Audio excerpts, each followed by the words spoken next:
Hola chicos, ¿cómo están? Bueno, vamos a seguir con un tema que estuvimos viendo en las clases anteriores, que son sucesiones, ¿sí? Y con un plus más que vamos a ver en el video a continuación.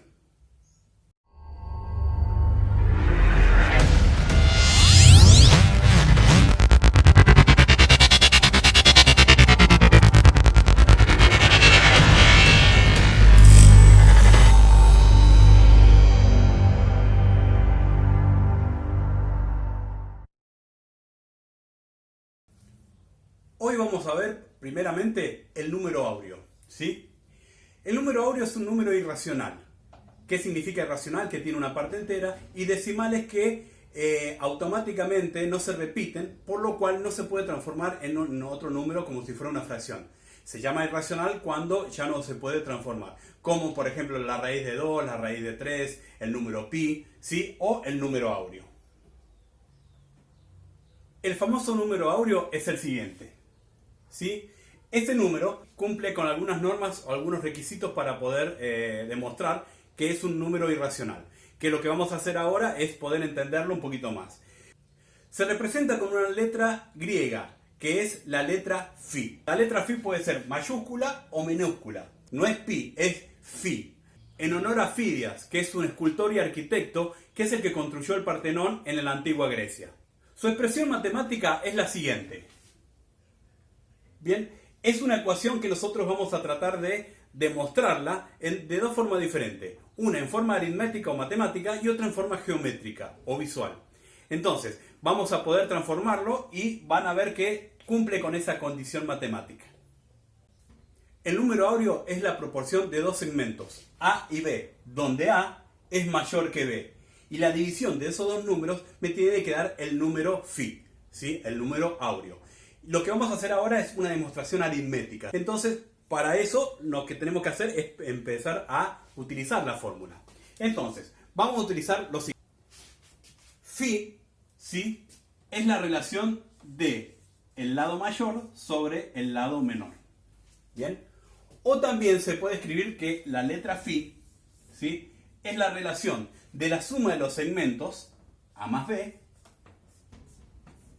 dividido, ¿sí? El segmento más largo, que sería en este caso A.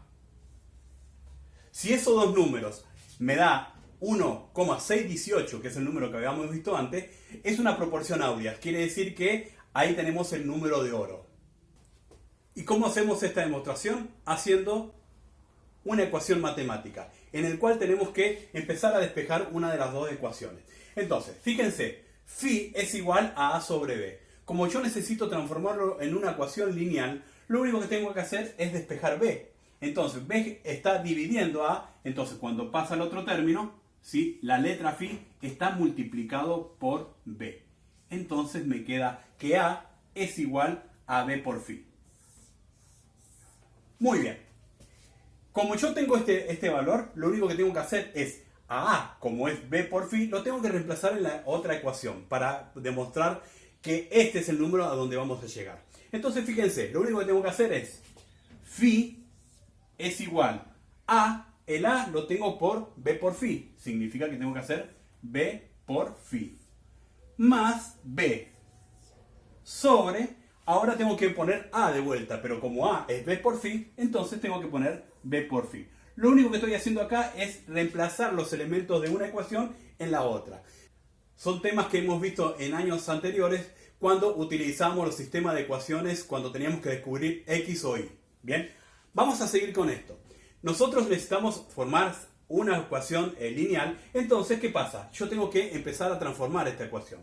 Fíjense, B por Fi más B significa que hay un elemento en común arriba, ¿sí? Significa que acá puedo sacar B para afuera porque es factor común y me va a quedar un paréntesis donde ¿por cuánto multiplico B para que me dé B Fi? Por Fi. ¿Por cuánto multiplico B para que me dé B? Es por 1. Y abajo me va a quedar B por Fi. Muy bien. Seguimos despejando. Entonces me quedaba esta ecuación y lo único que tengo que hacer acá es ver la ecuación. Como hay una multiplicación arriba y abajo, hay elementos que se repiten en el numerador y el denominador, los cuales tengo que solamente aplicar, ¿sí? La cancelación de términos, la cancelación de elementos, perdón. Entonces, me va a quedar phi es igual a phi más 1 sobre phi. Entonces lo vamos a escribir como si fuera una ecuación normal. Me va a quedar de esta manera. Ahora, ¿qué tengo que hacer? Sigo buscando una función lineal donde se aparezca algo que yo haya conocido en los años anteriores. Entonces, acá hay un elemento que me está molestando, que es el denominador del segundo término. Entonces, como este está dividiendo, va a pasar multiplicando al otro término. Significa phi por phi es igual a phi más 1. Entonces, fíjense que lo único que tengo que hacer acá es empezar a aplicar propiedades que hemos visto el año pasado, que si tenemos dos letras, ¿sí?, que son iguales, dos incógnitas, lo único que tengo que hacer es sumar los exponentes. X por X me va a quedar X2. Bien, ahora como necesito formar una función, este phi que está del lado derecho pasa al lado izquierdo en forma de recta. Y el más 1 pasa como menos 1. Y todo se iguala a 0. Viendo esta ecuación, ¿qué les recuerda a ustedes? Esta ecuación es una función cuadrática. ¿Se acuerdan? Porque tenemos elementos donde tenemos el primer elemento elevado al cuadrado, el segundo elemento elevado a la 1 y un tercer elemento que sería totalmente independiente. Entonces, cuando tengo que ver esto, tengo que resolverlo como lo hicimos en años anteriores, en cuarto y en quinto año. Para recordar esto, vamos a hacer un poquito de historia en esto. Para resolver una función cuadrática necesito usar la fórmula resolvente, o más conocido como la fórmula de Bhaskara, que es un matemático hindú que introdujo los números cuadráticos para poder resolver ecuaciones donde tengo más de 2 grados. Entonces, vamos a recordar algunas cosas. Tengo 1, 2, 3 elementos, de los cuales tenemos un coeficiente adelante de cada letra y un término independiente. Entonces, primero lo que tenemos que hacer es recordar. El primer elemento, el primer coeficiente, es el que acompaña a la función cuadrática. En este caso, como hay un número que no se ve, es 1. ¿Bien? El segundo elemento es el que acompaña a la función lineal, ¿sí? Acá hay un phi, pero está acompañado por un signo negativo, pero por deducción tenemos que saber que hay un 1 escondido, entonces lo acompaña menos 1.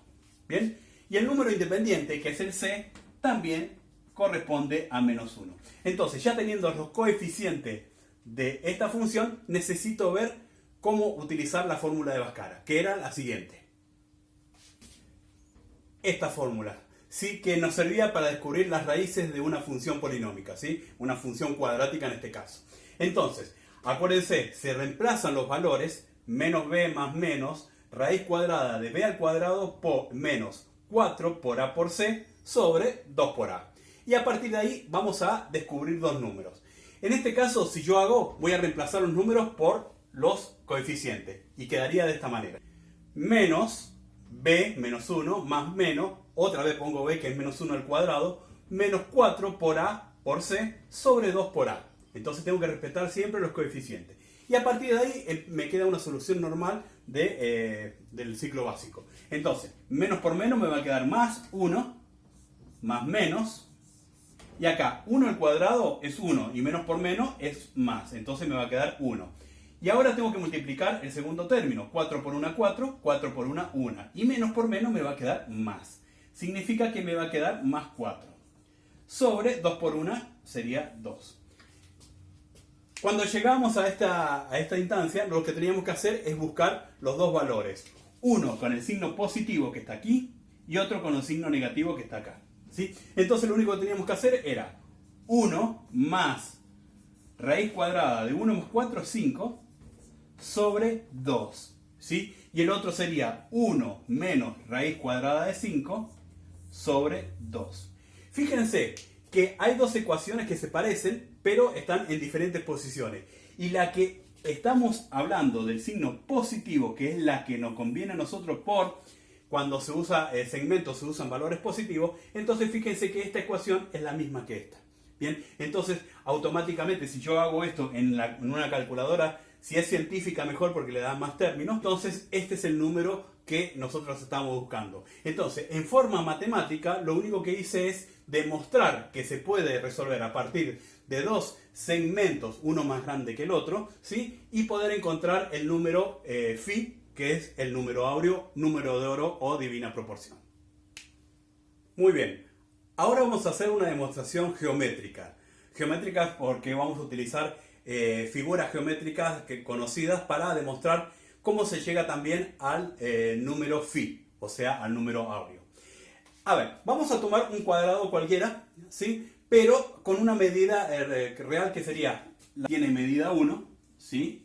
Por lo cual, si acá tengo 1, esto es 1 más 1, sería 2. Entonces, si es un cuadrado, todos los lados son iguales, entonces acá tendríamos una medida 2. Bien, a partir de acá hay una demostración para explicar de cómo llegamos al número áureo a partir de un cuadrado. Esto significa que yo necesito marcar, ¿sí?, una diagonal del punto medio al vértice opuesto exterior. Bien, entonces significa que lo único que tengo que hacer es marcar. Muy bien. Al tener esto, necesito saber la distancia que hay entre este punto y este. Bien, entonces, entre este punto y este, como yo lo veo, veo que dentro de este cuadrado hay un triángulo rectángulo. Y automáticamente, cuando me aparece un triángulo rectángulo, tengo que volver a un teorema que vimos en tercer año, que es el teorema de Pitágoras. Pitágoras, ¿qué decía? Decía que la hipotenusa al cuadrado es la suma de los catetos al cuadrado. Bien, entonces a partir de ahí nosotros podíamos descubrir cuál era la hipotenusa, que era el lado más largo del triángulo, ¿sí? Entonces, para tener esto, yo tengo que buscar esto. Como este va a ser la distancia que voy a estar buscando, entonces acá voy a tener que esto va a ser la hipotenusa y estos dos lados van a ser sus catetos. Entonces, distancia al cuadrado es igual a 1 al cuadrado, porque es el lado, más el lado segundo al cuadrado, que sería su altura. Entonces lo único que tengo que hacer acá es solamente resolver. D al cuadrado, que sería distancia, es igual 1 por 1, 1, y 2 por 2, 4. Más 1, 5. Ahora, como la distancia está al cuadrado, hay una función que está como potencia. Cuando yo paso al otro término, todo lo que es potencia pasa como radicando. Entonces me queda que es raíz de 5. Teniendo la distancia raíz cuadrada de 5, ahora tengo que ver para qué lo utilizo. Entonces, fíjense, del cuadrado original tengo la raíz cuadrada de 5. Vamos a poner raíz cuadrada de 5. Lo único que tengo que hacer es a ese segmento llevarlo con un compás hasta completar que se junte con la parte de abajo del cuadrado, ¿sí? Entonces, fíjense que cuando yo hago esto, automáticamente me va a quedar un rectángulo. ¿Bien? Y ese rectángulo tiene proporciones divinas. ¿Por qué? Si yo divido la parte más larga dividido la parte más corta, me tiene que dar 1,618. ¿Y cómo lo hacemos esto? Fíjense. Nosotros partimos de la función de phi. Phi es igual a el lado más largo sobre el lado más chico. Entonces, ¿qué pasa? Yo acá ya tengo un nuevo rectángulo y lo que tengo que hacer es reemplazar. ¿Cuánto vale A? A es todo lo que vale esta parte de abajo, pero acá yo ya tengo 1, pero esto es nuevo porque es raíz de 5. Entonces, como yo necesito saber la distancia de estos dos, es la suma de estos dos elementos. Entonces, phi sería 1 más raíz de 5 dividido por su altura. Y su altura ya lo sabíamos que era 2. Fíjense. Lo único que tengo que hacer acá es reemplazar los valores. ¿Y a qué conclusión llegamos? Que por medio de forma geométrica llegamos al mismo número áureo que estuvimos averiguando hace rato. Entonces, pudimos demostrar en forma matemática y en forma geométrica la relación que tienen dos segmentos cualquiera y que cumplen esa condición de llegar a ese número tan importante que es 1.61803. Estos números no son nuevos, fueron estudiados por muchos filósofos y matemáticos de la antigüedad. Entre uno de ellos, el más importante, fue Euclides. Euclides que pudo tratar de relacionar estos segmentos y encontrar el famoso número áureo o número de oro. También Alberto Durero, que también utilizó estos números en sus obras matemáticas, y también Martín Ohm, que es uno de los también matemáticos de la Edad Moderna. Ya conociendo este número áureo, número de oro o divina proporción, lo que vamos a hacer ahora es contar una pequeña historia de alguien que utilizó unos números importantes para ver cómo se relacionaba con la vida cotidiana o con la naturaleza. Y entonces vamos a contar una pequeña historia que es la de... Sabiendo cuál es el número áureo, ahora vamos a nombrar a un matemático italiano que dedicó mucho tiempo en demostrarlo.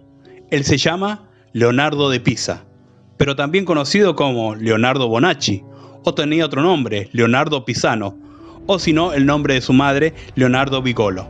Nosotros los conocemos como el Figlio de Bonacci, y por un juego de palabras, el nombre quedó como Fibonacci. Nació en la ciudad de Pisa en el año 1170 y falleció en la misma ciudad en el año 1250. Hijo de comerciante, su padre tenía relaciones comerciales con muchas zonas del Mediterráneo, por lo cual, en muchas oportunidades vivió en el norte de África, en una ciudad-puerto llamado Bugio, lo que es ahora Argelia. Estos viajes lo acercaron a la matemática y al sistema denominado indo-arábigo, o sea, nuestro sistema de numeración. En Europa todavía se utilizaban los números romanos, los cuales eran muy difíciles de usar para hacer operaciones básicas. Al volver a Pisa, introdujo estos nuevos números, incluso el número 0, que representaba el vacío, y el gráfico es un conjunto sin elementos, cosas que vimos en los primeros años de la secundaria. En el año 1202 escribe su primer libro, el Liber Abaci, más conocido como el Libro del Ábaco, que era un libro sobre cálculos con estos nuevos números arábigos. El otro libro que escribió se denominó Liber Quadratorum, libro de los números cuadrados. En su primer libro aparece una sucesión de números que consiste en, a partir del número 1, el número siguiente es la suma de los dos anteriores. Entonces veamos esta secuencia. La secuencia sería esta. Si yo al número 1, a partir del número 1, le sumo el número anterior es 0 porque no hay nada, está vacío. Entonces, 1 más 0 es 1. A partir de ahí, todos los números que vienen, lo que siguen, es la suma de los dos anteriores. Entonces, 1 más 1, 2. 2 más 1, 3. 3 más 2, 5. 8, 13, 21, 34, 55 y tengo infinitos números en esta secuencia matemática. Él la descubrió para poder relacionarlo con el número áureo. Esta es la famosa sucesión de Fibonacci. Bien, y ahora vamos a explicar qué tiene que ver con el número áureo. Si yo tomo dos números que están en la secuencia y al más grande lo divido por el más chico, estoy cumpliendo con la orden matemática de A sobre B, que es Phi. ¿Bien? Entonces, fíjense ¿qué pasa? Si yo divido estos primeros números, me va a dar 3 dividido 2, 1,5. 5 dividido 3 me va a dar 1,6. Entonces, ¿qué pasa? Los números de aquí en adelante, los primeros no cumplen la condición, pero sí todos los demás que vienen, significa que al número más grande le divido por el número más chico, me va a dar unos resultados diferentes. Supongamos 13 dividido 8, 21 dividido 13 o 55 dividido 34. Entonces estoy buscando una relación entre esos dos números. Y los resultados son los siguientes. Me dan esos números decimales. Y fíjense que en el número me da 1,625, 1,620, 1,618. Y mientras más números nosotros vayamos dividiendo, ¿sí? Se va a acercar al número phi, que sería al número áureo. Entonces, mientras más elementos tenemos, vamos a llegar a este número que es el número phi. Esta sucesión de Fibonacci aparece en la naturaleza y hay proporciones que están relacionadas con este número. Una de las cuales vamos a dar dos ejemplos para que ustedes no se aburran con tanto, pero para que ustedes puedan entender de qué estamos hablando. Bien, vamos a ver este árbol. Fíjense, este árbol tiene un crecimiento normal, pero ¿qué pasa? Cuando empieza a crecer, ¿sí? Lo único que hace es crece, ¿sí? Y salen dos ramas. A partir de ahí tiene un crecimiento natural que va a cumplir con una orden matemática, ¿sí? Porque si ustedes cortan el primer elemento aquí, ¿sí? Vamos a tener uno, después otro, después se abre en dos ramas, después se abre en tres ramas, después se abre en cinco y así sucesivamente. Y va cumpliendo la secuencia de Fibonacci. Fíjense, entonces los números se van repitiendo. Esto pasa en muchas partes de la naturaleza, como por ejemplo en los pétalos de una flor, ¿sí? Las flores siempre van a tener la misma cantidad de pétalos que dan mi secuencia. 1, 2, 1, 1, 2, 3, 5, 8. Nunca vamos a encontrar flores con 6 pétalos, 4 pétalos, 9 pétalos. ¿Por qué? Porque cumplen una orden matemática que para un tema más adelante nos vamos a explicar por qué.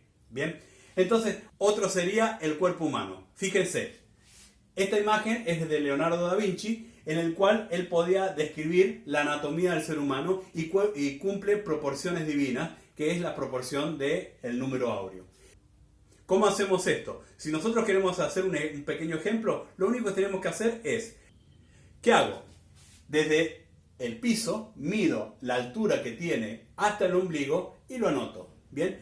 Entonces, cuando yo tengo ese valor, lo multiplico por 1,661803 y me va a dar la altura exacta que tiene el cuerpo humano, ¿sí? Entonces, ¿qué pasa? Algunos pueden diferenciar entre 1 o 2 centímetros, pero siempre se aproxima al número de oro. Entonces, el cuerpo humano está en forma de proporción. ¿Por qué? Porque tienen la misma dimensión de un lado y del otro, ¿sí? Entonces, es como si fuera A y B. Significa el segmento A el más largo y el segmento B el más corto.